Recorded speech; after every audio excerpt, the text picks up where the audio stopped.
ایک عورت تھی طواف کر رہی تھی اور طواف کے دوران کہتی تھی اللہ میں اس حال میں بھی آپ سے راضی، اے اللہ میں اس حال میں بھی آپ سے راضی۔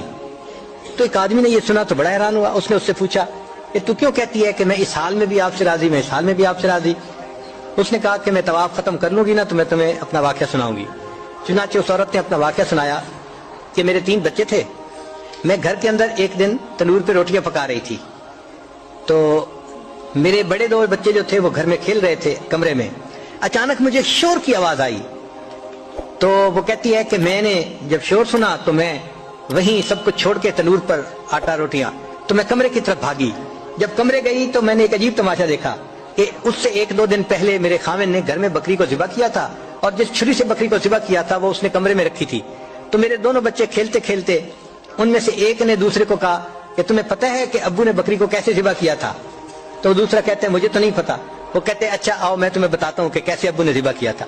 تو میرا درمیان والا بیٹا جو تھا وہ زمین پر لیٹ گیا اور بڑے لڑکے نے اس چھری کو اٹھا لیا۔ اب وہ چھوٹا بچہ تھا اور اس کو پتہ نہیں تھا کہ چھری کتنی تیز ہے، چنانچہ اس نے اس کے گلے پہ جو چھری چلائی تو گلا تو فوراً کٹ گیا اور خون کا فوارہ چھوٹنے لگا۔ اب جب خون نکلا تو شور ہوا اور میں بھاگی ہوئی آئی تو میں نے دیکھا کہ میرا بچہ خون میں لت پت پڑا تھا اور اس کی جان نکل چکی تھی۔ اب میں نے سوچا کہ میرا بڑا بیٹا کہاں ہے جس نے یہ حرکت کی تھی؟ وہ ڈر کے بھاگ گیا تھا اور کہیں چھپ گیا تھا۔ کہنے لگی میں نے اسے دوسرے کمروں میں دیکھا تو کہیں نظر نہیں آیا۔ جب صحن میں آئی تو وہاں میں نے تنور کے لیے کچھ لکڑیاں رکھی ہوئی تھیں، ان لکڑیوں کے پیچھے وہ جا کے چھپا تھا۔ کہنے لگی میں نے پیچھے سے اس کو جا کے جب دیکھا تو اس نے مجھے کوئی جواب نہیں دیا۔ جب میں قریب گئی تو مجھے پتہ چلا کہ اس جگہ کے اوپر ایک سانپ بیٹھا ہوا تھا۔ یہ بچہ چھپنے کے لیے جب لکڑیوں کے پیچھے گیا سانپ نے اس کو ڈسا اور یہ بھی وہاں مرا پڑا تھا۔ کہتے میں اس کی لاش اٹھا کے لائی، ایک بچے کو ایک چارپائی پہ لٹایا اور دوسرے بچے کو دوسرے چارپائی پہ لٹایا۔ پھر اس کے بعد میں نے فیل کیا کہ میرا تیسرا چھوٹا بیٹا جو کرالنگ کرتا تھا، رینگتا تھا، وہ کہاں ہے؟ وہ مجھے نظر نہیں آ رہا تھا۔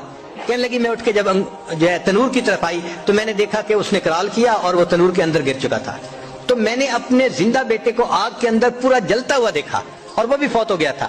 تو میں نے تینوں بیٹوں کی لاشوں کو چارپائی پہ رکھا، پھر ان کو نہلایا، ان کو کفن دیے۔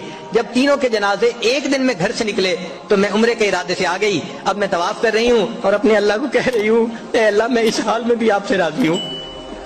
آپ ذرا غور کیجئے نا اس ماں کے دل پہ کیا بیتی ہوگی کہ ایک دن میں جس کے 3 بیٹوں کا جنازہ گھر سے نکلے اور پھر وہ طواف کرتے ہوئے کہہ رہی ہے اے اللہ میں اس حال میں بھی آپ سے راضی ہوں۔